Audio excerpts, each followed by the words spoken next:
जो समय है, जिसका जन्म सृष्टि के निर्माण हेतु हुआ था, जो पिछले युग में थे, इस युग में है और आने वाले सारे युग में भी रहेंगे, जिसका कोई अंत नहीं, क्योंकि वो अनंत है।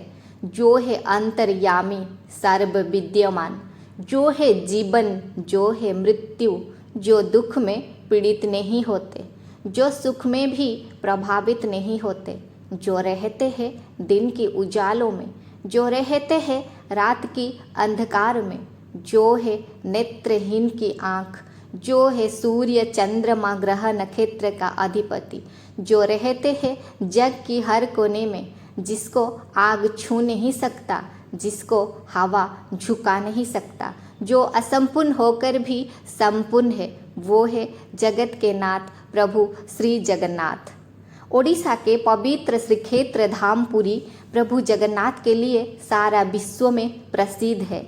दुनिया की हर कोने से लाखों करोड़ों श्रद्धालु हर दिन आते हैं प्रभु का दर्शन हेतु।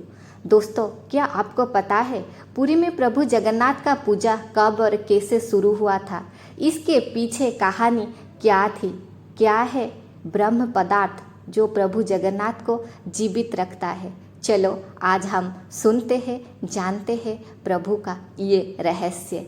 ये कहानी शुरू होता है द्वापर युग से। यदु वंश की ध्वंस होने के बाद प्रभु श्री कृष्ण ने वन में एक लता के नीचे विश्राम कर रहे थे। उसी समय जारा नाम का एक शबर प्रभु का पैर को मृग समझकर सरविध किया था। इसमें प्रभु का देहांत हो गया।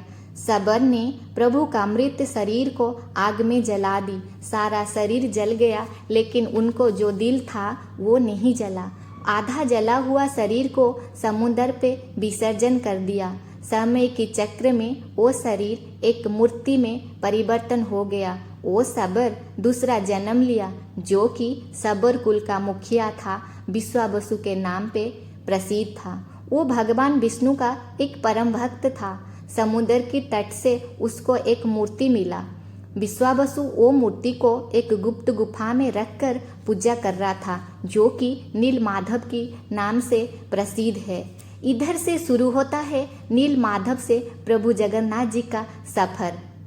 अवंती के राजा इंद्रद्युम्न प्रभु विष्णु का एक बड़ा भक्त थे। एक बार उनको पता चला नीलमाधव के बारे में। वो अपनी राजपुरोहित के भाई विद्यापति को भेजा नीलमाधव के बारे में ज़्यादा जानकारी के लिए। विद्यापति ओडिशा में बहुत सारे जगह घूमने के बाद गुप्तचर के माध्यम से नीलगिरी के बारे में जानकारी किया। विद्यापति जाकर पहुंच गए नीलगिरी में। वो उधर कुछ दिन रहने लग गए। कुछ दिन रहने के बाद राजा विश्वावसु के बेटी ललिता से प्यार हो गया और दोनों ने शादी भी कर लिया। शादी के बाद विद्यापति अपनी पत्नी ललिता को बोला नीलमाधव के दर्शन करने हेतु, लेकिन विश्वावसु ने मना कर दिया, क्योंकि वो गुप्त गुफा को किसी को नहीं लेना चाहता था।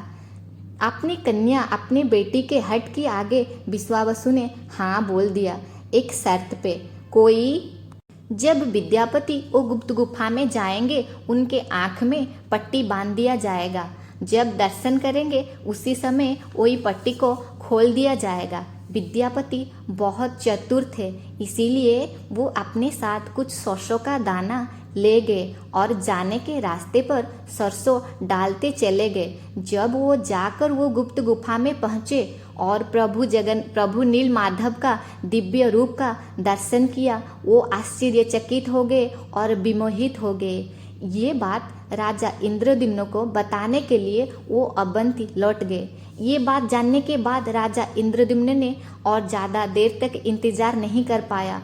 वो सारे सैन्य सामंत के साथ आकर पहुंच गए वो गुप्त गुफा में। लेकिन जब आके राजा उधर पहुंचे नीलमाधव को दर्शन हेतु, नीलमाधव नीलगिरी से अंतर्ध्यान हो गए, क्योंकि राजा इंद्रद्युम्न का ये मनसा था कि वो प्रभु को अपने साथ ले जाएंगे। और ये बात प्रभु को पता चल गया। प्रभु का दर्शन से वंचित होकर वो निराश से लौट गए अपने राज्य को और प्रभु का पूजा और ज़्यादा भक्ति और प्रेम के साथ करना शुरू कर दिया। प्रभु ने उनके भक्ति से प्रसन्न होकर सपने में आकर आदेश दिया कि वो लकड़ी के दारू के रूप में पुरी में उनको मिलेंगे। एक दिन एक बड़ा सा लकड़ी समुद्र के तट पर तैरता हुआ नजर आया। ये बात राजा को पता चला। राजा ने आदेश दिया वो लकड़ी को महल तक लाने के लिए, लेकिन वो लकड़ी कोई साधारण लकड़ी नहीं था, इसीलिए उसको कोई हिला नहीं पाया। इसीलिए कपिले की राजा विश्वावसु के सहायता से वो लकड़ी को महल तक ला गया, परंतु सारे राज्य में जितने मूर्तिकार थे, जितने कारीगर थे, वो लकड़ी से मूर्ति बनाने के लिए असफल रहे। जब ये कार्य करना नामुमकिन हो गया, तब देवता के शिल्पी विश्वकर्मा जी एक बूढ़े ब्राह्मण के रूप में प्रकट हुए। वो मूर्ति बनाने से पहले राजा के सामने एक शर्त रखे कि जब कोई वो मूर्ति बनाने अंदर जाएंगे, उनका जो कमरा होगा वो कक्ष का दरवाज़ा 21 दिन तक कोई नहीं खोलेगा। राजा ने वो बूढ़े कारीगर का शर्त मान लिया और लकड़ी के साथ वो बूढ़े कारीगर को एक बंद कमरे में, वो बंद कक्ष में बंद कर दिया।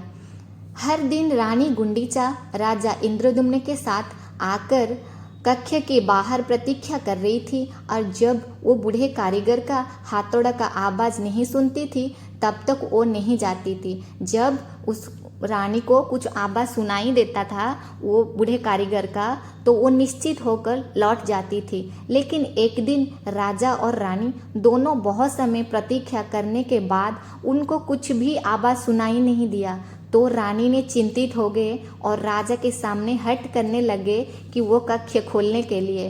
बिना खाने पीने के वो बूढ़ा कारीगर का कुछ हो तो नहीं गया, इसीलिए रानी बहुत चिंतित हो गए। रानी के हट के आगे राजा ने अनुमति दे दिया वो कक्ष खोलने के लिए। जब वो कक्ष खोला गया, उधर तो वो बूढ़ा कारीगर नहीं था तो सिर्फ आधा गड़ा 3 मूर्ति, किसी का हाथ था तो किसी का पैर नहीं था। ये घटना को देखने के बाद राजा इंद्रद्युम्न आश्चर्यचकित रह गए और दुख में टूट पड़े। प्रभु ने सपने में आकर आदेश दिया कि वो 3 आधा गड़ा मूर्ति को पूजा करने के लिए, जो कि आज पूरी जगन्नाथ मंदिर में जगन्नाथ बड़े भाई बलभद्र और बहन सुभद्रा के रूप में पूजा किया जाता है। राजा इंद्रद्युम्न ने एक भव्य मंदिर निर्माण किया, जिसका स्थापना हेतु प्रभु ब्रह्मा स्वयं आए थे, और वो मंदिर आज श्री मंदिर से सारा विश्व में प्रसिद्ध है। फिर है एक पदार्थ जो भगवान को जीवित रखता है, वो ब्रह्म पदार्थ। वो ब्रह्म पदार्थ क्या है? इधर से जो मूर्ति मंदिर पे रख के पूजा किया जाता है, उनको हर 12 सालों में परिवर्तन किया जाता है। पुराने मूर्ति को बस जमीन पे ढकल दिया जाता है, नया वाला मूर्ति को वो पुराने मूर्ति से एक वस्तु निकलकर नया वाला मूर्ति में रख दिया जाता है, जिसको हम बुलाते हैं ब्रह्म। जिस दिन वो कार्य होता है, उसी दिन मंदिर की चारों तरफ अंधेरा किया जाता है। कड़ी सुरक्षा के अंदर वो ब्रह्म पदार्थ को परिवर्तन किया जाता है। ये माना जाता है कि प्रभु श्री कृष्ण का जो दिल था, जो नहीं जला था, वो आज ब्रह्म पदार्थ के रूप में प्रभु जगन्नाथ के अंदर धड़क रहा है। वही है वो पदार्थ जो प्रभु को जीवित रखता है। आज तक किसी को पता नहीं ये पदार्थ है क्या, कोई आज तक देखा भी नहीं ये चीज़ है क्या। जो ये कार्य करता है, जो ब्रह्म को परिवर्तन करता है, उनके आँख में लाल पट्टी बांध दिया जाता है, उनके हाथ को भी कुछ कपड़े से बांध दिया जाता है। वो अनुभव भी नहीं कर पाएंगे, वो देख भी नहीं पाएंगे वो चीज़ है क्या। इसीलिए प्रभु जगन्नाथ सारा विश्व में जीवंत भगवान के रूप में प्रसिद्ध है। जय जगन्नाथ, जय जगन्नाथ।